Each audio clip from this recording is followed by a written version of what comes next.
Herman looked like he'd just been told the Wicked Witch of the West was actually an Avon lady. "Hey, you guys," he whined. "Get Gecko!" I decided not to wait around until the big lug figured out he could mop up the floor with me all by himself. "It's so hard to say goodbye," I said, "so let's just say hasta la pasta." I slipped between Rocky and Eric and hot-footed it for the cafeteria. They say discretion is the better part of valor. It's also better than a trip to the nurse's office.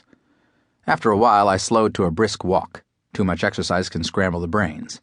And the only thing I like scrambled is my eggs and termites a la Chet. At the lunch counter, Mrs. Bagoong heaped my tray with scorpion stir-fry and lice foo young. Wednesday is Asian Food Day at Emerson Hickey Cafeteria. I scoped out the scene, boring with a capital B. But I knew someone who might have a new mystery to crack. Like at most lunchtimes, I parked my carcass beside my fine feathered partner, Natalie Attired. She was a whiz with puzzles and clues. Around school, her smart mouth had earned her a reputation as a black belt in tung fu. Just the kind of dame you want working your side of the street. We share a passion for mysteries, but I don't share her passion for worms. Natalie's pretty sharp for a mockingbird. Heck, pretty sharp for any kind of critter. "Hey, Chet," she said, "what's an Eskimo's favorite food?" She looked at me wide-eyed. "Iceberg-ers. Get it?" Well, maybe not that sharp. I sighed. She cackled and pecked at her stir-fry.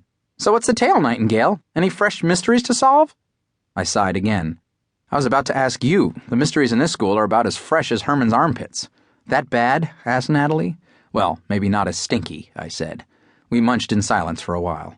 If the detective biz got any slower, I'd have to mow lawns for candy money, and Chet Gecko is no lawnmower. "Hey," said Natalie, "I know. That kid Popper is missing from school. Maybe she's been kidnapped." I picked a scorpion stinger out of my stir-fry. "Nope, home with the chickenpox." I checked. Natalie pointed toward the lunch counter where a huge possum in sunglasses was loading up his tray. "What about him? That guy looks mighty suspicious." I glanced over. "I think he's the new librarian. Stop trying to cheer me up." Natalie shrugged. "Suit yourself, senor." I scanned the lunchroom. Nothing but food and foolishness. Bo Newt was giving an atomic wedgie to some kid in the corner. Another classmate, Waldo the Furball, was stupefying 3 second graders with his magic tricks. I looked the other way. 2 mice practiced their karate moves on a tabletop. No mysteries there. In fact, nothing shaken but the jello on the trays. "I just wish something would happen," I said. "Anything. I'm so bored I'm baiting 6th graders for fun." I didn't know it, but before another day passed, I'd have to eat my words, and they wouldn't be as tasty as the doodlebug pudding. But then, not much is. 2. Trouble is my beeswax. After lunch, I dragged my tail out onto the playground. Natalie followed. A pack of rats played King of the Hill on a jungle gym. One of them shoved his last rival aside and stood alone on the top. "Rat King. Now there's a great job," I said. "Looks like it's livelier than detective work." Natalie practiced ignoring me. A knot of kids had gathered near a broad oak tree. We walked closer. Over a ring of shoulders, I glimpsed their entertainment. A bully circling his prey. No mystery there, either. Just the everyday law of the playground jungle. From what I could see, the bully was a beefy muskrat named Fredo. This 5th grade Attila the Hun could squeeze lunch money from a victim quicker than foul wind from a hop-toad's hiney. I figured his victim was a goner. But by the time we arrived, the group was breaking up. Fredo grinned at his prey, a skinny stoat, or weasel, I can't tell them apart.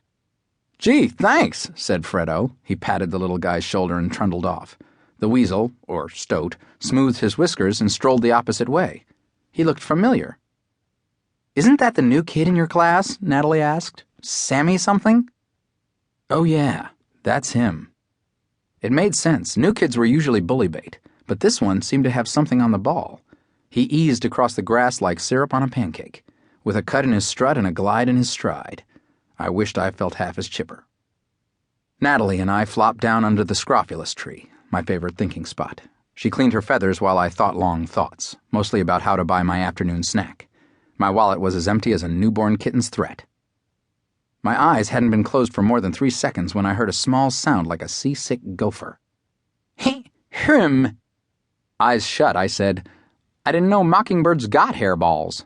The sound repeated itself. "Him." I looked up. There she stood, a thick slab of nothing special, a plump guinea pig in a pearly pink sweater. Her eyes glistened like big brown